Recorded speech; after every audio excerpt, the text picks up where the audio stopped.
నమస్కారం గురుగారు. శ్రీమాత్రే నమః. శ్రీ గురుభ్యో నమః.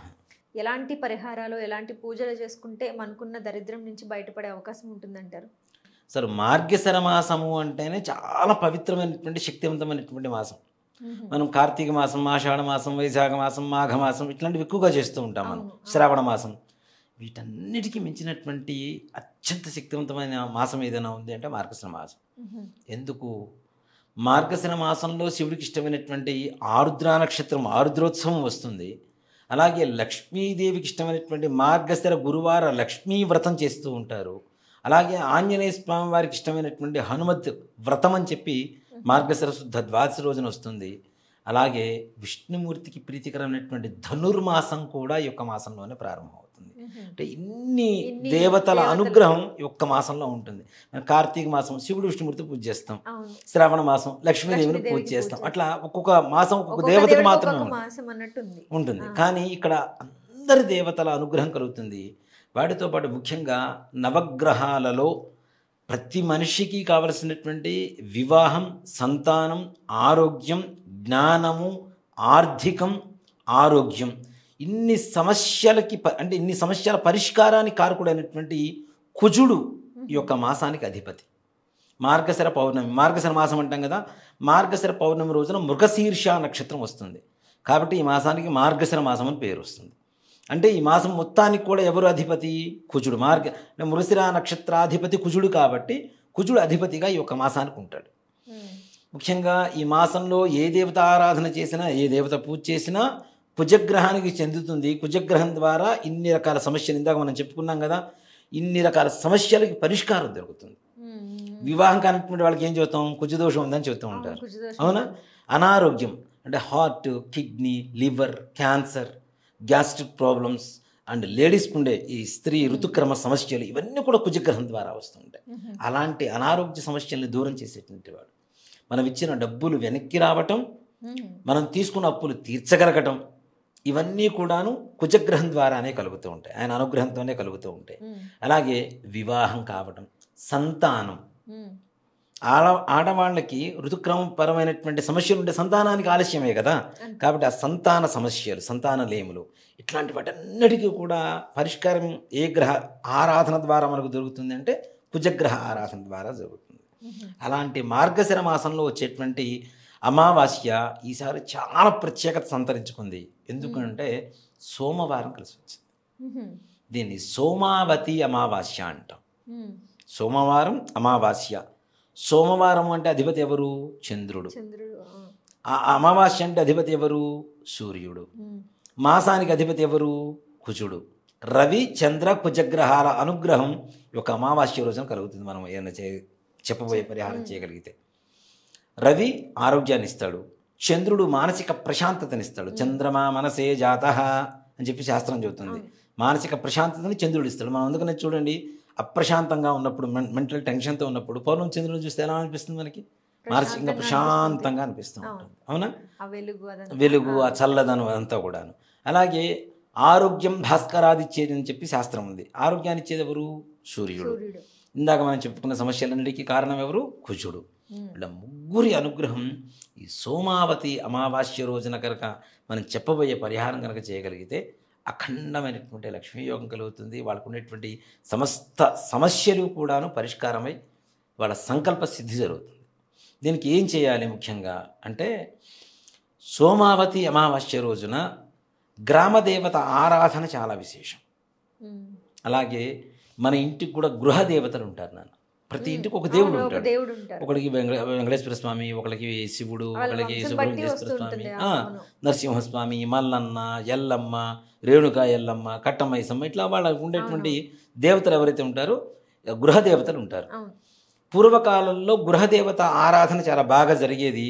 అలాగే ప్రతి పండుగ, అలాగే మన ఇంట్లో చేసుకునేటువంటి ఏదైనా విశేషమైనటువంటి శుభకార్యాలు చేసుకుంటాం కదా, ఆ సమయంలో కూడా తప్పనిసరిగా ఈ యొక్క అమ్మవారి పూజ చేసేవాళ్ళు, ఈ గృహదేవత పూజ చేసేవాళ్ళు. ఇప్పుడు రాను రాను ఏమవుతుందంటే, గృహదేవత అనేటువంటి ఒక దేవత ఉంటుందన్న విషయం కూడా మర్చిపోయేటువంటి పరిస్థితికి వచ్చేసాం.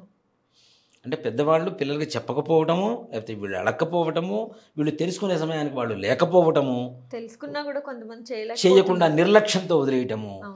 ఏముంది, ఆమెకు చేస్తే మనకేం వస్తుంది, అనేటువంటి నిర్లక్ష్యంతో వదిలేయటము, అవును. వీటి వల్ల గృహదేవత ఆరాధన ఎవరైతే మర్చిపోతారో ఆ ఇంట్లో సమస్త బాధలకు కారణమవుతూ ఉంటుంది.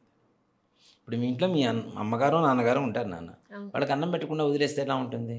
అవును. ఎంత బాధ చేస్తుంటుంది అవును. కదా? మనకి అది తగులుతుంది. రైట్. అవునా కాదా? ఇప్పుడు ఈ వృద్ధాశ్రమాలు ఇవన్నీ ఉంటాయి కదా, ఇవన్నీ కరెక్టా? కరెక్ట్ కాదు కదా. అసలు తల్లిదండ్రులు కూడబెట్టని వాడు రేపు పెళ్ళానికి ఏం పెడతాడు? నాకు తెలిసి ప్రపంచంలో ప్రతి మగవాడికి నాకు ఇలాంటి భార్య రావాలి అనే బెస్ట్ ఎగ్జాంపుల్ ఎవరంటే తల్లి. తల్లిలాగా చూసుకునే భార్య వస్తే వాడి జీవితంలో కావాల్సింది అన్నీ వచ్చేసినట్టే కదా అన్నీ వచ్చినట్టే. అవును. కదా. ఇంకా తల్లి కన్నా కొన్ని లిమిట్స్ ఉంటాయేమో, భార్యకి ఆ లిమిట్స్ కూడా ఉండవు. అంతకు మించినటువంటి స్థానం, అంత మంచి భార్య వస్తే ఇంకేముంది, కావాల్సిందేముంది. కానీ ఇప్పుడు వస్తున్న వాళ్ళు ఎలా ఉన్నారు? ఫస్ట్ పెళ్ళైన ఒక 2 నెలలకే విడిపోవాలి, ఎవరి కాపురం వాళ్ళు పెట్టుకోవాలి, తల్లిదండ్రులు దూరంగా ఉండాలి. మహా అయితే ఇంట్లో ఉండొచ్చు వాళ్ళ ఇంట్లో వాళ్ళు, వాళ్ళకి డబ్బులు లేకపోతే వాళ్ళని తీసుకెళ్ళి వృద్ధాశ్రమంలో పడేయాలి. పడేసి వాళ్ళకి ఏదన్నా ఇది చేస్తూ ఉండాలి. అసలు నవమాసాలు మోసిని 9 నెలలు నీ కడుపులో పెట్టుకున్నటువంటి నీ తల్లికి నీ ఇంట్లో ఒక గది మొత్తం కూడా ఇవ్వమని అడగటల్లా, భవంతి మొత్తం నేనే ఉంటాను కూడా అడగటల్లా తల్లిదండ్రులు. గదిలో ఒక మూల కొంచెం స్థలం ఇస్తే సరిపోతుంది. అవునా? ముద్ద పెట్టి ఒక మూల నుండి ఉండనిస్తే చాలు అనుకుంటున్నారు అనిపిస్తుంది. కానీ అలాంటి పరిస్థితి కూడా లేకుండా ఈ మనం తీసుకెళ్ళి వృద్ధాశ్రమాల్లో పడేస్తుంటాం. నిజంగా ఒక మాట చెప్తాను, ఇచ్చినా అలానే ఉంటుంది, ఇవ్వకపోయినా అలానే ఉంది నాన్న పరిస్థితి. ఆస్తులిస్తే అమెరికా వెళ్ళిపోతున్నాడు, ఇక్కడ తల్లిదండ్రులు వృద్ధాశ్రమంలో పడేస్తున్నాడు. మీ అమ్మగారు చనిపోయారే అని ఫోన్ చేస్తే గంధపు చెక్కలతో ఈ ప్యాకేజీ, మామూలు చెక్కలతో ఈ ప్యాకేజీ, ఇంకో చెక్కలతో ఇంకో ఈ ప్యాకేజీలో ఉంది, ఏ విధంగా దహనం చేయమంటారు, మీరు ఆన్లైన్లో చూడండి, మేము దహనం చేస్తున్నాం అని చెప్పి చెబుతున్నారు. ఇక్కడ ప్యాకేజ్ సిస్టమ్స్ వచ్చినాయి. కర్మకి వచ్చినాయి నాన్న. ఏ వాహనంలో తీసుకెళ్ళాలి, పూలదండలు ఎన్ని వేయాలి, పూలు ఎన్ని చల్లాలి, ఇవన్నీ కూడా ఒక ప్యాకేజ్ సిస్టంలోకి వచ్చేసి ఎంత దారిద్ర్యం అనుభవిస్తున్నామంటే, ఇవాటి రోజున నువ్వు అమెరికాలో ఉన్నావు కాబట్టి నీ తల్లిదండ్రులకు ఇలా చేసావు, రేపటి రోజున కొన్ని రోజుల తర్వాత ఇండియాకి వస్తావు, నీ కొడుకు అమెరికాలో ఉంటాడు, నీ గతి కూడా ఇంతేగా. తల్లిదండ్రులకి ఎప్పుడు కూడాను వాళ్ళు పూజ చేయమని అడగడల్లా, గుండు కట్టించమని అడగడల్లా, ఇంకొకడు కట్టించిన గుడి ముందు మెట్ల మీద కూర్చోకుండా ఉండేటువంటి పరిస్థితి ఉంటే చాలా అనుకునే పరిస్థితులు ఇవాటి రోజున తల్లిదండ్రులు బ్రతుకుతున్నారు. నిజంగా చెప్పాలి అంటే, అవునా? వాళ్ళ గుళ్ళ కర్ల రోడ్ల మీద చూస్తున్నా ఇప్పుడు అందరూ పెద్దవాళ్ళే, ఎంతమంది ఉన్నారు నాన్న. మన మధ్యన ఏదో వీడియో చూసాను, ఏదో యువత ఒక సంస్థానం ఉంది, నిజంగా నాకు చాలా గొప్పగా అనిపించింది. వాళ్ళని ఎక్కడ వృద్ధులు, అనాథమైనటువంటి వృద్ధులు ఎవరైతే ఉంటారో వాళ్ళని తీసుకెళ్ళి చక్కగా వాళ్ళ హాస్పిటల్ జాయిన్ చేయడం కానీ, వాళ్ళు సేవలు చేయడం కానీ, నిజంగా వాళ్ళకి అట్లాంటి వాళ్ళకి చెప్తున్నా కదా, చేతులు ఎత్తి నమస్కరించవచ్చు. వాళ్ళ ఏదో ఊరు కూడా ఉంది నాన్న, నిన్ననే చూశాను నేను, ఆ ఊరు యువకులు, ఆ యువత మొత్తం కూడా చేస్తూ ఉన్నారట. అలాంటి వాళ్ళందరికీ చేతులు ఎత్తి నమస్కారం చేయొచ్చు. నిజంగా మార్గదర్శకంగా తయారవుతున్నారు. అలాంటి వాళ్ళ వంశం దినదిన ప్రవృద్ధమానమై నిజంగా చాలా చాలా మంచి పేరు, కీర్తి ప్రతిష్టలు సంపాదించుకునేటువంటి పరిస్థితి వాళ్ళకి, వాళ్ళ కుటుంబానికి, భవిష్యత్ తరాలు కూడా కలుగుతుంది. కలగాలని పరమేశ్వరుని మనస్ఫూర్తిగా ప్రార్థిస్తున్నాను నేనైతే, తల్లిదండ్రులను చూసుకునే వాళ్ళని. అలాగే ఈ అమావాస్య రోజున ముఖ్యంగా పితృదేవతా తర్పణం అని చెప్పి ఒకటి చేస్తాను నాన్న, ప్రతి అమావాస్యకి చేస్తాం. ఈ సోమావతి అమావాస్యకి తప్పనిసరిగా చేయాలి. అలాగే ఎవరైతే గృహదేవత ఆరాధన మర్చిపోయారో వాళ్ళకి తెలిసి ఉంటే ఆ దేవతని మరలా పునఃప్రారంభం పూజ ఈ సోమావతి అమావాస్య నుంచి ప్రారంభం చేసుకోవచ్చు. అలాగే గుర్తు లేదు, మాకు తెలియదు, మా పెద్దవాళ్ళు ఎవరు మాకు చెప్పలేదు, మీకు ఇష్టదేవత, ఇష్టమైనటువంటి దేవుడు ఉంటాడుగా ప్రతి ఒక్కరికి, ఇష్టదేవతనే గృహదేవతగా మార్చుకొని పూజ ప్రారంభించడం కూడా ఆ రోజు నుంచి చేయడం అనేది ఈ సోమావతి అమావాస్యకు ఉండేటువంటి ఒక ప్రత్యేకత. దాంతోపాటు గ్రామదేవతలు, గ్రామదేవతలు అమావాస్య రోజున అత్యంత శక్తివంతంగా తయారవుతూ ఉంటారు. అవునా? అలాంటి దేవతలకు అమ్మవారికి చక్కగా తీసుకెళ్ళి, గ్రామదేవతల గుళ్ళలో పూజలు ఉండరు, ఓ 2 చెంబులు నీళ్లు పోయండి, చక్కగా శుభ్రంగా విగ్రహాన్ని కడగండి, అవకాశం ఉంటే అభిషేకం చేసుకోండి, శుభ్రం కడిగి చీర కట్టేసి ఒక బ్లౌజ్ పీసో చీరో ఏదో మీ అవకాశాన్ని బట్టి కట్టండి, చక్కగా అమ్మవారికి గంధం పెట్టి బొట్టు పెట్టండి, పసుపు కుంకుమ అగరబత్తీలు కర్పూరం, ఇంట్లోంచి పెరుగన్నం కానీ పాయసం కానీ తీసుకొని వెళ్ళండి. దాంతోపాటు ఒక 27 నిమ్మకాయలు మాలగా కట్టుకొని దారం తీసుకొని దానికి పసుపు పూసి నిమ్మకాయలు గుచ్చుకొని వాటికి కూడా చక్కగా గంధం పెట్టి కుంకుమ బొట్టు పెట్టుకొని ఒక 9 నిమ్మకాయలు తీసుకొని వెళ్ళండి. విడిగా తీసుకుని వెళ్ళి ఆ అమ్మవారికి చీర కట్టిన తర్వాత నిమ్మకాయల మాల వేయండి, అవకాశం ఉంటే ఒక పుష్పాల మాల వేయండి.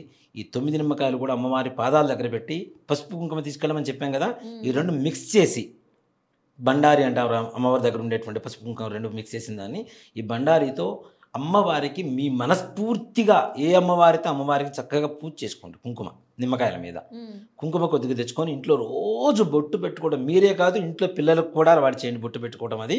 అలాగే ఈ 9 నిమ్మకాయలు తీసుకొచ్చుకున్న తర్వాత ఒక 3 నిమ్మకాయలు చక్కగా ఇంటికి కట్టండి. ఒక నిమ్మకాయ కట్ చేసి సగానికి పసుపు కుంకుమ అద్దేసి గడపకి ఇరువైపులా పెట్టండి. ఇంకో నిమ్మకాయని ఒక చెంబులో, రాగి చెంబులో నీళ్లు తీసుకొని కొద్దిగా 4 మిరియాలు వేసి కొద్దిగా పసుపు కుంకుమ వేసి దాంట్లో ఈ నిమ్మకాయ వేయండి. అది ఈశాన్యంలో పెట్టండి ఇంట్లో. అప్పటికి ఎన్ని నిమ్మకాయలు అయిపోయినాయి? 5 అయిపోయాయి. ఇంకా 4 ఉంటాయి. ఇంట్లో ఉండేటువంటి నలుగురు కూడాను దాన్ని మళ్ళీ సగానికి కోసేసి చక్కగా జ్యూస్ చేసుకొని సగం బద్దలు తాగేసేయండి. ఇంకా 4 బద్దలు ఉంటాయి, ముక్కలు ఉంటాయి. ఈ 4 ముక్కలు కూడా మరుసటి రోజు ప్రొద్దున్నే స్నానం చేసే ముందు చక్కగా తలక పెట్టుకొని స్నానం చేయండి. మీ ఇంట్లో నరఘోష కానీ, శత్రుబాధలు కానీ, దారిద్ర్య బాధలు కానీ అడుగు పెట్టాలంటే కూడాను 100 సంవత్సరాలు ఆలోచించేటువంటి పరిస్థితి ఏర్పడుతుంది. ఇలా ప్రతి అమావాస్యకు చేయొచ్చు. అఖండమైనటువంటి యోగం కలుగుతుంది. సమస్త బాధలు కూడా నివృత్తి కలుగుతాయి. చాలా చక్కటి పరిహారం గురువుగారు. అంటే చాలా మందికి ఎలాంటి కష్టాలు వస్తే ఎలా బయటపడాలన్నది తెలీదు.